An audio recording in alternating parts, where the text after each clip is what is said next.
Pre మార్కెట్కి సంబంధించిన ప్రధాన అంశాలు చర్చించుకుందాం. ముందుగా మిత్రులందరికీ స్వాగతం. ఈరోజు ఫిబ్రవరి 5వ తారీఖు గురువారం. ముందుగా ఏడీఆర్ సెంటిమెంట్ ఎలా ఉందనేది పరిశీలన చేసినట్టయితే ఇన్ఫోసిస్ ఏడీఆర్ మాత్రం నెగిటివ్లో క్లోజ్ అయింది. విప్రో ఫ్లాట్గా క్లోజ్ అయింది. HDFC bank, doctor Reddy's labs, ICICI bank ADRs మాత్రం చక్కగా గ్రీన్లో క్లోజ్ అయినాయి. సో ఐటీ సెక్టార్లో స్టిల్ కొద్దిగా ప్రెషర్ ఉన్నట్టు తెలుస్తుంది. బట్ బ్యాంకుల్లో కొద్దిగా పాజిటివ్ సెంటిమెంట్ అయితే కనిపిస్తూ ఉంది. ఇక ఇండియాకి సంబంధించిన ప్రైమరీ సెక్టార్స్ నిన్నటి రోజున ఏ విధంగా పర్ఫామ్ చేసినాయి అనేది పరిశీలన చేసినట్లయితే నిఫ్టీ ఐటీ సర్వీస్ సెక్టర్ అనేది అఫ్ కోర్స్ ఫార్మా కూడా టాప్ లూజర్ గా క్లోజ్ అవగా energy, commodities, infrastructure, India consumption metals అనేది స్ట్రాంగ్ గ్రీన్ లో క్లోజ్ అయినాయి. మొత్తం మీద 70% పైన ఇండియన్ సెక్టార్స్ బుల్లిష్ గా క్లోజ్ అయ్యాయి. ఇక గ్లోబల్ గా మార్కెట్స్ ఎలా పర్ఫామ్ చేస్తున్నాయి అనేది పరిశీలన చేసినట్లయితే సౌత్ కొరియా అనేది టాప్ లూజర్ గా కనిపిస్తుంది. Russia, Hong Kong, China, Europe, London, of course Dow Jones industry average futures కూడా ఒక స్లైట్ నెగిటివ్లో ట్రేడ్ అవుతూ ఉన్నాయి. France, German, Asia market, Japan, US 500 slight గ్రీన్లో ట్రేడ్ అవుతున్నాయి. మొత్తం మీద గ్లోబల్గా మిక్స్డ్ కాంటెక్స్ట్ అనేది కనిపిస్తూ ఉంది. యూఎస్కి సంబంధించిన టాప్ 30 కంపెనీస్ నిన్నటి రోజున ఏ విధంగా క్లోజ్ అయినాయి అనేది పరిశీలన చేసినట్టయితే యునైటెడ్ హెల్త్, గోల్డ్మెన్ సాక్స్, అమెజాన్.com, సిస్కో అనేది టాప్ లూజర్స్గా క్లోజ్ అవగా Amazon, Dow, Nike, 3M, Walt Disney అనేది టాప్ గెయినర్స్గా క్లోజ్ అయ్యాయి. మొత్తం మీద నిన్నటి రోజున డవ్కి సంబంధించిన స్టాక్స్ అయితే స్లైట్ బుల్లిష్ సెంటిమెంట్లో క్లోజ్ అయ్యాయి. ఎకనామిక్ క్యాలెండర్ అనేది పరిశీలన చేసినట్టయితే నిన్నటి రోజున ADP non farm employment data అయితే రిలీజ్ అయింది. ఈ నెంబర్ అనేది నెగిటివ్గా రావడం జరిగింది. ఇక సర్వీసెస్ సంబంధించిన పిఎంఐ డేటా పాజిటివ్గా ఉంది. మ్యానుఫ్యాక్చరింగ్ ప్రైసెస్ పాజిటివ్గా ఉన్నాయి. నాన్ మ్యానుఫ్యాక్చరింగ్ పిఎంఐ డేటా కూడా పాజిటివ్గా రావడం అనేది జరిగింది. ఇది మొత్తం కూడా యూఎస్కి సంబంధించింది. ఈరోజు విషయానికి వచ్చేసరికి bank of England interest rate decision అనేది తీసుకోబోతుంది. ప్రీవియస్గా 3.75% ఉండేది. ఈసారి 3.75% ఉంచుతుంది అని చెప్పేసి అందరూ కూడా ఎక్స్పెక్ట్ చేస్తూ ఉన్నారు. యూఎస్కి సంబంధించి మొట్టమొదటిసారి నిరుద్యోగ భృతికి అప్లై చేసుకునే వారి సంఖ్య తగ్గుతారా పెరుగుతారా అనేది వెరీ ఇంపార్టెంట్. ఇది సాయంత్రం 7 గంటలకి రిలీజ్ అవుతుంది. ఇక జోల్స్ జాబ్ ఓపెనింగ్ నంబర్ అనేది కూడా సాయంత్రం 8 గంటల 30 నిమిషాలకి రిలీజ్ అవుతుంది. ఈ నంబర్స్ అనేది చాలా చాలా ఇంపార్టెంట్. ఇండియాకి సంబంధించిన ఎకనామిక్ క్యాలెండర్ అనేది పరిశీలన చేసినట్టయితే నిన్నటి రోజున ఎటువంటి మేజర్ ఈవెంట్స్ అయితే కనిపించట్లేదు.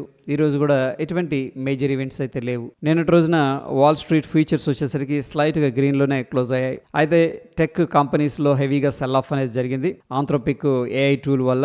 ఇక ఆల్ఫాబెట్ రిజల్ట్స్ అనేది అందరూ కూడా ఫోకస్ అయితే చేస్తూ ఉన్నారు. సో ఒకవేళ రిజల్ట్స్ అనేది చాలా చక్కగా ఉండి గైడెన్స్ కూడా పాజిటివ్గా ఉంటే ఐటీ సెక్టర్ అనేది బౌన్స్ అవడానికి పాసిబిలిటీస్ ఉన్నాయి. ఈరోజు ఫ్యూచర్ అండ్ ఆప్షన్స్ నుంచి Astral, Bharti Airtel, Godrej properties, Hero Motor Corp, IOC, Kaynes, LICI, Max Health, Mazdock, Nykaa, Page Industries, PFC, power India, RVNL, Suzlon, TMPV, Uno Minda అనేది రిజల్ట్స్ అయితే అనౌన్స్ చేస్తూ ఉన్నాయి. ఒకవేళ మార్కెట్ అవర్స్లో రిజల్ట్స్ అనేది అనౌన్స్ చేస్తే ఈ యొక్క పర్టికులర్ కంపెనీల్లో వొలటిలిటీ సిగ్నిఫికెంట్గా ఉండే అవకాశం ఉంది. ఫ్యూచర్ అండ్ ఆప్షన్స్లో సమ్మాన్ క్యాపిటల్ అనేది బ్యాన్ లిస్ట్లో ఉంది. దీనిలో మనం ఫీచర్స్ అండ్ ఆప్షన్స్ ట్రేడ్ చేయకూడదు. క్యాష్ మార్కెట్ బై సెల్ అనేది చేసుకోవచ్చు. Probably SAIL, Kaynes technologies, RBL bank కూడా బ్యాన్ లిస్ట్లోకి వెళ్ళడానికి ప్రాబిలిటీస్ అయితే కనిపిస్తూ ఉన్నాయి. నిఫ్టీ హీట్ మ్యాప్ అనేది పరిశీలన చేసినట్టయితే నిన్నటి రోజున ఎటర్నల్ ఏకంగా 5% పైన పాజిటివ్గా క్లోజ్ అయింది. Trent, ONGC, Max Health, Adani ports, NTPC, power grid ఇవన్నీ టాప్ గెయినర్స్గా క్లోజ్ అవగా TCS, Infosys, HCL tech, Wipro, tech Mahindra అనేది టాప్ లూజర్స్గా అయితే క్లోజ్ అయ్యాయి. సో మొత్తం మీద నిఫ్టీ 50లో ఉన్న కంపెనీలు క్లోజ్ అయిన విధానంలో బుల్లిష్ సెంటిమెంట్ అనేది కనిపిస్తూ ఉంది. Individual stocks PFC, Crompton, Trent, oil, NBCC దీంట్లో సిగ్నిఫికెంట్గా లాంగ్ బిల్డప్ అనేది జరుగుతున్నట్టు డేటా అనేది చూపిస్తుంది. ప్రైస్ ఇంక్రీజ్ అవుతుంది, ఓపెన్ ఇంట్రెస్ట్ కూడా ఇంక్రీజ్ అవుతుంది. ప్రాబ్లీ ఈ స్టాక్స్ ఇంకొంచెం పైకి వెళ్తాయని చెప్పేసి ఎక్స్పెక్టేషన్స్తో పార్టిసిపెంట్స్ ఆల్రెడీ పొజిషన్స్ అయితే క్రియేట్ చేసి పెట్టారు. ఆర్వీఎన్ఎల్ దీంట్లో సిగ్నిఫికెంట్గా షార్ట్ కవరింగ్ అనేది జరుగుతుంది. ఎవరైతే షార్ట్స్ క్రియేట్ చేశారో వాళ్ళు రికవర్ చేస్తున్నారు. దీనివల్ల బౌన్స్ జరిగే అవకాశం ఉంది. ఇన్ఫోసిస్, టీసీఎస్, హెచ్ఏఎల్, కోఫోర్స్, ఎల్టీఐఎం దీంట్లో సిగ్నిఫికెంట్గా షార్ట్ బిల్డప్ అనేది జరుగుతున్నట్టు డేటా అనేది చూపిస్తూ ఉంది. అంటే ప్రైస్ డ్రాప్ అవుతుంది, ఓపెన్ ఇంట్రెస్ట్ అనేది సిగ్నిఫికెంట్గా రైజ్ అవుతుంది. ప్రాబ్లీ ఈ స్టాక్స్ ఇంకొంచెం కిందకి వెళతాయి అని చెప్పేసి ఎక్స్పెక్టేషన్స్తో participants already short side positions అయితే క్రియేట్ చేసి పెట్టారు. ఎటువంటి స్టాక్లో కూడా లాంగ్ అన్వైండింగ్ అనేది కనిపించట్లేదు. ఫ్యూచర్లో బిల్డప్ ఎలా ఉందనేది పరిశీలన చేసినట్టయితే లాంగ్ సైడ్ 66%, షార్ట్ సైడ్ 17% అనేది కనిపిస్తుంది. ఓవరాల్గా బ్రాడర్గా సెంటిమెంట్ అయితే బుల్లిష్లోనే పొజిషన్స్ అనేది క్రియేట్ చేశారని చెప్పేసి ఈ నంబర్స్ చెప్తూ ఉన్నాయి. ఇక నిఫ్టీకి సంబంధించిన ఫ్యూచర్ చార్ట్ అనేది మనం పరిశీలన చేసినట్టయితే నిన్నటి రోజున గ్రీన్లో క్లోజ్ అయింది. అయితే based on the price and open interest interpretation ఏం చెప్తుందంటే షార్ట్ కవరింగ్ ర్యాలీ అనేది జరిగింది అని చెప్పేసి చెబుతుంది. ఎవరైతే షార్ట్స్ అనేది క్రియేట్ చేశారో వాళ్ళందరూ కూడా రికవర్ చేస్తున్నారు. ఈరోజు సెన్సెక్స్ ఇండెక్స్లో ఏంటంటే ఎక్స్పైరీ అయితే ఉంది. పార్టిసిపెంట్ వైజ్ డేటా అనేది పరిశీలన చేసినట్లయితే ఎఫ్ఐఎస్ అయితే ప్రతిసారి ఇండెక్స్ ఫీచర్స్లో షార్ట్ పొజిషన్స్ క్రియేట్ చేసేవాళ్ళు, బట్ ఈసారి కనిపించట్లేదు. స్టాక్ ఫీచర్స్ ద్వారా బుల్లిష్గా ఉన్నారు, స్టాక్స్లో కూడా బుల్లిష్గా ఉన్నారు. ప్రొప్రైటరీ వచ్చేసరికి ఇండెక్స్ ఆప్షన్స్ ద్వారా బుల్లిష్గా ఉన్నారు. క్లయింట్ స్టాక్ ఫీచర్స్లో బుల్లిష్గా ఉన్నారు. డిఐస్ స్టాక్స్లో ఏంటంటే బుల్లిష్గా ఉన్నారు. మొత్తం మీద ఎఫ్ఐఎస్ 30 కోట్లు అయితే క్యాష్ మార్కెట్లో బై చేశారు. డిఐస్ 250 కోట్లు క్యాష్ మార్కెట్లో బై చేశారు. ఎఫ్ఐఎస్ బై చేస్తూ మార్కెట్కి సపోర్ట్ చేస్తున్నారు, డిఐస్ కూడా బై చేస్తూ మార్కెట్కి సపోర్ట్ చేస్తున్నారు. బట్ ఈ నంబర్ అనేది చాలా చిన్న నంబర్ అనమాట, 30 crores 250 crores అనేది. ఇండియా విక్స్ అనేది అబ్జర్వ్ చేసినట్లయితే నిన్నటి రోజున 4.98% అనేది డ్రాప్ అయింది. ప్రస్తుతానికి ఇండియన్ మార్కెట్స్లో వోలటాలిటీ తగ్గిందని చెప్పేసి ఇండియా విక్స్ చెప్తుంది. ఇక డాలర్ ఇండెక్స్ అయితే ప్రస్తుతానికి గ్రీన్లో ట్రేడ్ అవుతుంది.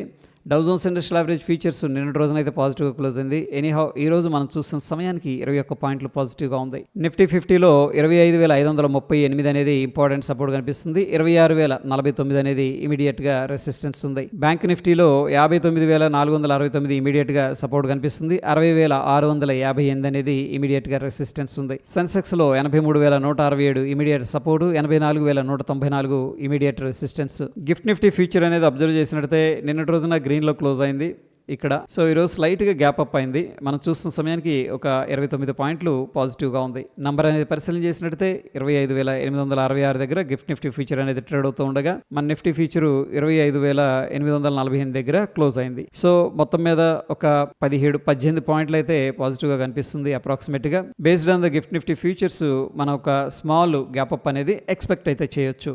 ఇక గోల్డ్ అయితే సిగ్నిఫికెంట్గా రికవరీ అనేది జరిగింది. హై లెవెల్స్లో ప్రాఫిట్ బుకింగ్ అనేది చేసుకుంటూ ఉన్నారు.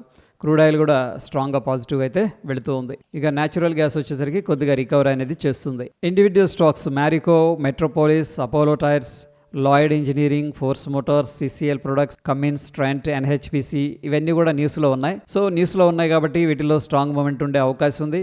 అయితే ఇందులో ఉన్న న్యూస్ ఏంటి, ఇది పాజిటివా నెగిటివా అనేది ఒక షార్ట్ ఫామ్లో నేనైతే టెలిగ్రామ్లో అప్డేట్ చేస్తున్నాను. టెలిగ్రామ్ లింక్ అనేది డిస్క్రిప్షన్లో ప్రొవైడ్ చేస్తున్నాను, బయోలో కూడా ఉంది, దాని ద్వారా మీరు జాయిన్ అవ్వచ్చు. టెక్నికల్గా ఇండికేటర్స్ ఏం చెప్తున్నాయి అనేది పరిశీలన చేసినట్టయితే బ్యాంక్ నిఫ్టీ డైలీ టైం ఫ్రేమ్లో అండ్ ఆఫ్ కోర్స్ 30 minutesలో బై అనేది అడ్వైజ్ చేస్తుంది. బట్ షార్ట్ టర్మ్లో మాత్రం కొద్దిగా సెల్లింగ్ ప్రెషర్ ఉందని చెప్పేసి చెప్తూ ఉంది. ఇక నిఫ్టీ 50 వచ్చేసరికి డైలీ టైం ఫ్రేమ్లో స్ట్రాంగ్ బై అడ్వైజ్ చేస్తుండగా లోవర్ టైం ఫ్రేమ్లో సెల్ అనేది ఇండికేషన్ అయితే ఇస్తూ ఉంది. సో మొత్తం మీద అబ్జర్వ్ చేసినట్టయితే ఏడిఆర్స్ నుంచి ముఖ్యంగా ఐటీ సెక్టార్లో కొద్దిగా వీక్నెస్ అనేది కనిపిస్తుంది. బట్ బ్యాంక్స్ కానీ ఫార్మా కానీ పాజిటివ్గా కనిపిస్తుంది. ఇక గ్లోబల్గా మార్కెట్స్ అనేది మనకి 50% కంట్రీస్ ఏంటంటే పాజిటివ్గా, 50% కంట్రీస్ నెగిటివ్గా ట్రేడ్ అవుతున్నాయి. అంటే ఇక్కడ అగ్రెసివ్ బులిష్ సెంటిమెంట్ లేదు, బేరిష్ సెంటిమెంట్ కూడా లేదు. గిఫ్ట్ నిఫ్టీ అనేది పరిశీలన చేసినట్టయితే ఒక ఫ్లాట్ ఓపెనింగ్ లేదా స్లైట్గా గ్యాప్ అప్ అనేది అడ్వైస్ చేస్తుంది. ప్రస్తుతం సిచ్యువేషన్లో మార్కెట్ ఏంటంటే కూల్ ఆఫ్ అనేది జరుగుతూ ఉందన్నమాట. Aggressive bullish, aggressive bearish sentiment అయితే మార్కెట్లో ఉండకపోవచ్చు, ఎందుకంటే విక్స్ కూడా కూల్ ఆఫ్ అవుతుంది కాబట్టి. సో ప్రస్తుతం సిచ్యువేషన్లో లాంగ్ టర్మ్ ఇన్వెస్టర్స్ మాత్రం క్వాలిటీ కంపెనీస్ మీద ఇన్వెస్ట్మెంట్ అనేది చేసుకోవచ్చు. ఎవ్రీ డిప్ కూడా లాంగ్ టర్మ్ కోసం ఒక బయింగ్ ఆపర్చునిటీ లాగా అయితే తీసుకోవచ్చు. సో ఇది ఫ్రెండ్స్ ప్రీ మార్కెట్కి సంబంధించిన అప్డేట్స్. ఎటువంటి క్రిటికల్ అప్డేట్స్ ఉన్న టెలిగ్రామ్లో షేర్ చేస్తాను. ఫ్రెండ్స్ వీడియో ఇన్ఫర్మేటివ్గా అనిపిస్తే తప్పకుండా లైక్ చేసి మీ యొక్క సపోర్ట్ అనేది తెలియజేయండి. మరొక ఇంట్రెస్టింగ్ ఎపిసోడ్లో మళ్ళీ కలుసుకుందాం. Stay tune. ధన్యవాదాలు.